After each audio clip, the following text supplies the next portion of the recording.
Now, heading into this transfer window, I think every Arsenal fan can agree that we had a couple positions that we wanted to strengthen in. Some wanted to strengthen in the striker position. I really wanted us to strengthen in the defensive midfield position and the right wing position. Every Arsenal fan can agree that that was the one position that I'm sure we all agreed on. We needed another right winger. Saka was being way overplayed. It was too risky. He's our best player, or arguably one of our best players, and we just couldn't afford him being injured because he's playing needless amount of minutes. We needed a right winger. We never had one last season, despite us playing really well and Saka putting up some really good numbers. Saka playing less minutes would have been more beneficial for him than the amount that he played. And I was very convinced heading into this window that yes, we might not get a defensive midfielder, we might not get a striker, but Arsenal will certainly get ourselves a backup right winger. I was convinced that it would happen. Yet today is deadline day, and as of right now, by the time of recording, of course, something could change afterwards, but as of right now, nothing has been done. There are no concrete links with right wingers, and Arsenal looks set to head into the season with Reiss Nelson being our backup right winger potentially, and it's just not good enough. Arsenal need ourselves a high level backup right winger, and that is something that Arsenal should have done and should have gone for back in June. Yet it is deadline day and there is no movements as of right now. So in today's video, we will be talking about exactly why Arsenal need a backup right winger, if I haven't made it clear enough already, and if so, what backup right wingers could be available today. Well, that's what we're talking about today. So what's going on, everyone? You are listening to Gunner Central here. I hope you're all doing well. Please be sure to like the video, subscribe if you haven't already, and let's get into it. First things first is that I think we can all agree Saka was way overutilized last season.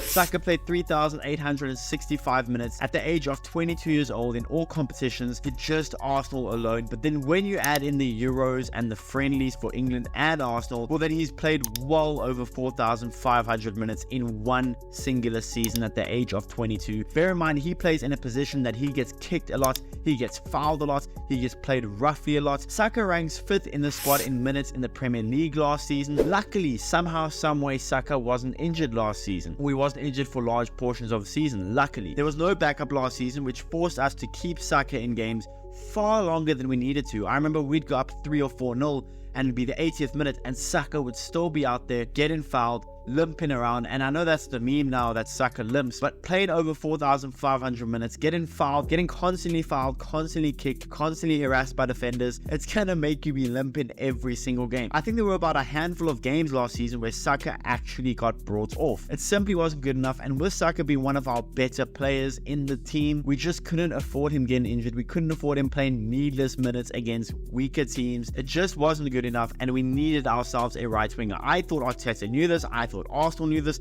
I thought this would be the number one thing on our priority list. As much as I wanted a world-class defensive midfielder, as much as a lot of you guys wanted a world-class striker and still want a world-class striker, I think we'd all agree that our number one thing to do was to get ourselves a backup right winger before we worry about anything else in the window. Yet here we are on deadline day, we haven't even made a move for a backup right winger. When you look at our squad, yes, we do have some players that could play on the right hand side, Leandro Trossard being one of them, but Trossard and Martinelli in my eyes are both better suited on the left hand side and maybe potentially down the middle before they're even seen as right wingers. Ethan Winiero, to me, yes, he can play as right wing, but he's far better down the middle. Fabio Vieira could play at right wing, but obviously we've loaned him out now to Porto. Reiss Nelson is also, like Trossard and Martinelli, better on the left hand side, although Reiss Nelson can play on the right hand side, but even there, he's simply just not good enough to let us allow Saka to rest more, so I don't really see Reiss Nelson as an option. And we had a player like Koscielny Dubry coming through the academy, but we just let him leave to Brighton. Someone like Charles Sogo Jr., good youngster, but he's not nearly good enough.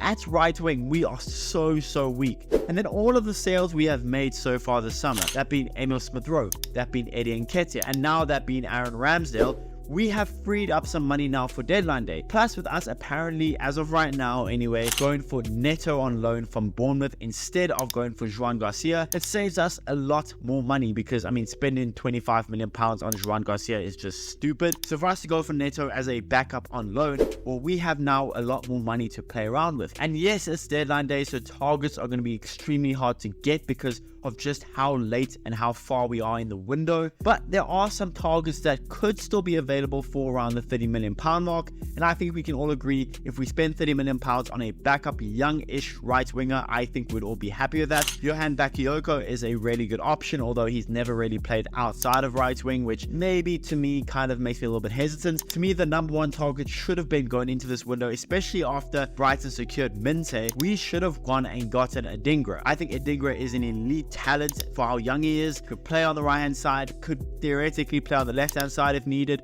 He's been really good for Brighton over the years. He is left footed, just like Bukayo Saka. He's already scored a goal in the Premier League this season. And with Brighton now starting Minte ahead of Odegaard in the last 2 games, it's really a doable option. But with us having to play Brighton tomorrow, I don't think they'd be willing to sell us Odegaard on the last day. Look, as much praise as I have given to Arsenal in this transfer window, we've done really well to get Calafiori, we've done really well to get Mikel Merino, we've done really well to get players to just bulk up the squad, make the squad better in depth-wise, and to still get as much as we did for Emil Smith-Rowe, Rowe and Nketiah, Aaron Ramsdale. We've done some really good business in the window, but I'm sorry. For us to have now gone into the last day of the window with absolutely no right winger lined up, it's just disgraceful. It really is. I think we should have got ourselves a right winger back in June, and maybe potentially right after the Euros, max. We have money now, yet there are still no links with us and a right winger. It's just not good enough. We need a winger desperately. We can't afford Saka to play over 4,500 minutes again this season. We just can't afford that. We need ourselves a backup right winger desperately, and I hope by the time that you've watched this video, there's been breaking news that Arsenal have already made a move for a winger. But as of right now, there is no move, and it's just not good enough.